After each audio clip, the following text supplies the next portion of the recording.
자, 여러분, 구문 분석을 할 때 제일 먼저 해야 되는 일이 뭐죠?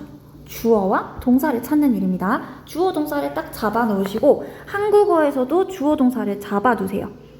자, 샀다라는 내용까지 동사를 연결했는데 이사하다라는 내용도 동사에 들어가야 되죠. 그 말은 and가 병렬하고 있다는 뜻이네요. 동사 두 개를 먼저 and를 기준으로 잡아 두시고요. 농장을 샀다 했고 이 농장이 어디에 있는지 부사구가 나왔어요.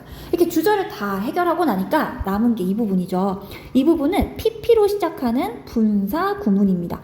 자, 분사 구문에서는 지금 pp로 시작을 하는데 항상 이렇게 동작이 일어나려면 주어가 필요하잖아요. 근데 주어가 지금 생략된 상태입니다. 왜냐? 주절의 주어랑 같기 때문인데요. 즉, find 씨가 태어난 거고요.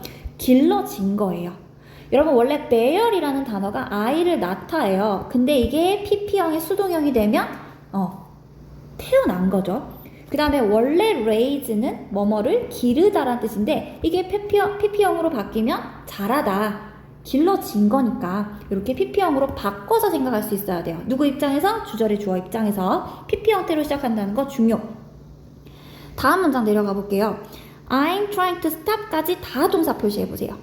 여러분, 여기서 stop이라는 단어는요, 목적어 자리에 ing를 쓸 수 있어요. 목적어니까 당연히 을를로 해석을 하겠죠. 그러면 뭐뭐 하는 것을 멈추다가 있고요. stop 뒤에 투부정사를 쓰면은 이 투부정사는 이렇게 해석이 됩니다. 뭐뭐 하기 위해서 멈추다. 그래서 여러분이 여기 using 쓴다는 건 위해서가 아니라 을를로 해석하겠다는 뜻이죠. fossil fuels를 사용하는 것을 멈추려고 했대요. 그리고 이 and가 어떻게 병렬이 되고 있죠? 이 and는 leave라는 단어와 stop이라는 단어랑 병렬이 되고 있습니다. 그래서 이렇게 묶으시게 되면 살려고 노력하고 있다. live 앞에도 am trying to가 있다고 생각하시면 돼요. 자, 이 문장이 서술형 왜 나오냐면 as possible 얘 때문이에요. as possible은 가능한 한, 최대한, 가능한 한, 최대한 이란 뜻을 가지고 있어요. 어떻게 살려고 하냐면 green하게 살려고 합니다. 삶을 그린하게 살려고 하고 있대요. 그래서 이 부분은 반드시 어순을 좀 기억하시면 좋아요. 일단 as possible로 뼈대를 잡아주시고 그 사이에 green이라는 아이 넣어주시고 명사 형태 alive를 넣어주세요. 이 부분이 중요합니다. 이 부분 어순을 꼭 기억해두세요.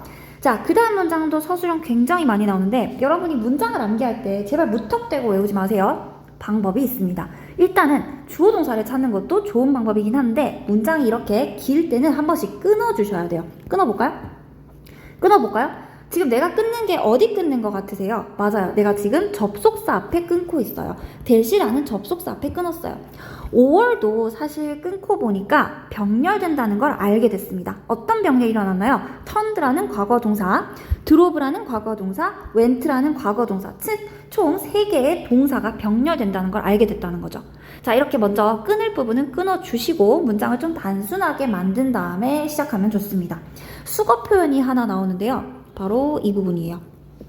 자, it struck me hard 이 부분을 수거처럼 그냥 암기, 통암기 해주시면 돼요.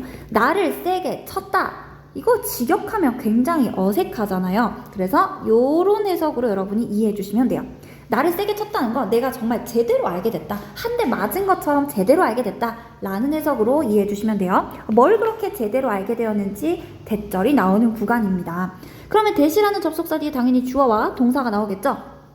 샌드라는 애가 into랑 같이 쓰였어요. 그러니까 카본이라는 즉 탄소를 의미하죠. 탄소를 공기 쪽으로 보낸다 라는 걸 알고 세게 한 대 맞은 것 같은 거야. 절실하게 실감했다 라는 뜻이네요. 그냥 whenever이라는 접속사가 시작하는데 뭐뭐 할 때마다 라고 해석하시면 돼요. 주어가 동사할 때마다, 또 주어가 차를 운전할 때마다, 심지어 먹을 거를 쇼핑하러 갈 때마다, 뭐뭐 할 때마다로 whenever를 넣어주시면 됩니다.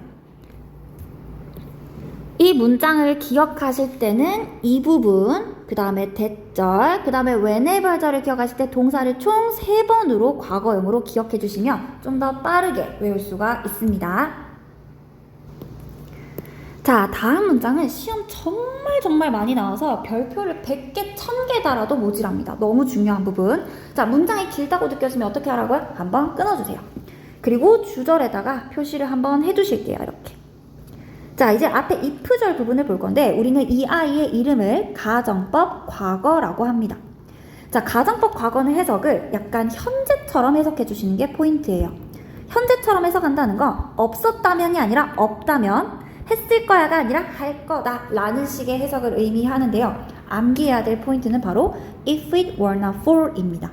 자, if it were not for의 해석을 뭐뭐가 없다면으로 할 거예요. 그럼 뭐가 없다면인지 이 부분을 얘기합니다. 전기와 transportation이 없다면. 그래서 if it were not for은 그냥 수거처럼 암기가 되어 있어야 됩니다. 그럼 어떻게 되는데? 우리가 살아야만 한대요. 뭐처럼 살아야 되냐면 프리미티브 중요한 단어죠. 원시인처럼 살아야만 할 거래요. have to가 뭐뭐 해야 한다라는 뜻이 들어가 있으니까 해야만 할 겁니다 라는 해석이 들어갔어요. 자, if we wanna for가 나오면 항상 여러분이 세트로 공부해야 되는 게 있습니다. 자, 뭐뭐가 없다면의 스터디를 위해서 이거랑 같은 표현을 지금부터 좀 암기를 해보도록 할게요. 자, if we were not for가 총 몇 단어입니까? if it were not for 총 5단어입니다. 이 5단어가 너무 쓰기 귀찮잖아요. 그래서 좀 생략을 해보려고요. if를 생략하면 도치가 일어나서 자리가 바뀌게 돼요. if가 생략되면서 주어 동사 자리가 바뀌어서 were it not for 이라고 해도 똑같이 뭐뭐가 없다면 이란 뜻이에요. 그 다음 또 뭐뭐가 없다면을 이렇게 쓸 수도 있습니다. 또 뭐뭐가 없다면을 이렇게 쓸 수도 있어요. 그럼 여러분이 뭐뭐가 없다면 총 몇 개 표현 외워야 될까요? 맞아요. 4개 표현 외워주셔야 돼요. if it were not for, if가 생략되는 도치 형태 were it not for, 더 줄여서 but for, 더 줄이면 without. 요거를 암기해주세요. 다음 문장도 중요한데요. 가주어, 진주어이기 때문에 중요한 것도 물론 있지만 중간에 의미상의 주어가 들어가 있는데요. 여러분 의미상의 주어가 나오면 정말 별거 아니에요. 의미를 주어처럼 해석하시면 돼요. It was difficult, 어려웠대요. 내가 이걸 하는 게 어려웠대요. 도시에서. 자, 근데 어떤 도시인지 설명을 해주는데 as 원급 비교가 붙었어요. 앞에 as는 별 해석이 없습니다. 그리고 이 두 번째 as 해석을 살려주세요. 뉴욕만큼 큰이라고 해서 어떤 도시인지 big이라는 아이가 스킬을 수식하고 있습니다. 이 문장을 암기하실 때는 it을 먼저, for를 먼저, to를 먼저 뼈대를 세워놓고 중간중간을 채운다라는 생각으로 암기하시면 훨씬 빠르게 할 수 있을 거예요. 다음 문장은 still, 네, 뜻 알아야겠죠? 역시나 가주어, 진주어 사이에 의미상의 주어 나와 있어요. 그러면 이것도 it, for, to 덩어리 그리고 이 electricity가 어디서부터 오는지 sunlight 부사구가 한번 걸려 있어요. 이 두 문장을 암기하실 때는 뼈대를 먼저 딱 세워두고 채운다는 생각으로 암기하시면 빠르게 효과적으로 암기할 수 있습니다. 그 다음 문장 역시 주어 동사를 먼저 찾았어요. and가 나와서 병렬을 어떻게 해준지 보세요. 맞아요. 이렇게 병렬이에요. 근데 여러분 아시다시피 head는 무슨 동사예요? 가지다 말고 사역동사. 뜻은요? 시키다 라는 뜻이 있죠. 이 5형식 동사의 어순이 어떻게 되나요? 사역동사를 쓰고 목적어 쓰고 목적어 보호에 맞아요. 동사 원형을 씁니다. 그런데 이 목적어와 목적어 보호의 관계가 수동 관계라면 즉 목적어가 목적어 보호 되어지는 관계라면 이 자리에 동사 원형이 아니라 pp를 쓰게 돼요.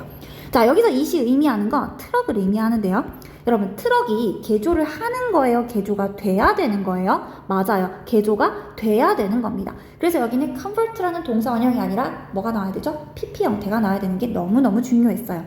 그 다음 여기 뒤에 투부정사 형태는요. 뭐뭐 하기 위해서라고 투부정사를 해석해 주시면 빠르게 할 수 있어요. run, 당연히 차가 달리는 거 얘기하는 거죠. 뭐로 달리는지 전치사 on이 얘기를 해주고 있네요. 자, 이 문장을 암기하실 때는 head 사역동사와 converted의 목적격 보호를 정확하게 이해하시고 암기하시면 훨씬 더 도움이 됩니다. 자, 그 다음 문장 볼게요. 자, 이 사람 이름이 나왔죠. 여러분 이 사람 아세요? 처음 보죠. 이 사람 누군지 부연 설명이 나옵니다. 이 사람은 디젤 엔진의 발명가라고 하죠. 동사는요, 여기 있어요. 아무튼 이 주어가 실제로는 intended 무슨 뜻이죠? 투부정사할 의도를 가지고 있다. 정리해볼게요. intend는 투부정사와 함께 쓰이면 투부정사할 의도이다 라는 뜻이에요. 그런데 투부정사 앞에 뭐가 끼어들었어요? 뭐가 끼어들었나요? 의미상의 주어가 끼어들었습니다. 이 의미상의 주어는 아까도 얘기했지만 진짜 별거 아니에요. 주어의 의미를 지닌다니까 해석을 주어처럼 하시면 돼요. 농부들이 뭐 하는 걸 의도하고 있다고요? 그들만의 fuel, 연료로 뭔가 재배하는 걸 의도했다. 이렇게 해석하시면 되겠네요. intend to 사이에 뭐가 들어갔다? for 들어가서 해석해 주시는 부분.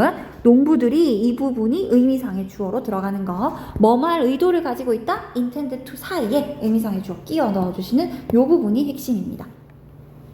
그 다음 문장 갈게요. 아이스크림이 없었다면이 아니라 없다면이죠. 뭘까요? 아까랑 똑같습니다. 가정법 과거예요. 그래서 would, could, should, might 하고 동사 원형이 나왔고요. 자, 이 부분은 여러분이 외우시면 되는데 여기가 역시나 중요합니다. 자, without을 조금 펼쳐볼까요? If it were not for. 똑같습니다. 무슨 뜻이에요? 아이스크림이 없다면. 자, 이걸 조금 더 줄여보고 싶은데요. if를 생략하고 도치를 시키세요. were it not for. 더 짧게 but for, 마지막이 제일 짧은 without이 됩니다. 자, 문장을 좀 숙지하신 다음에 바로 테스트 치면 되겠습니다.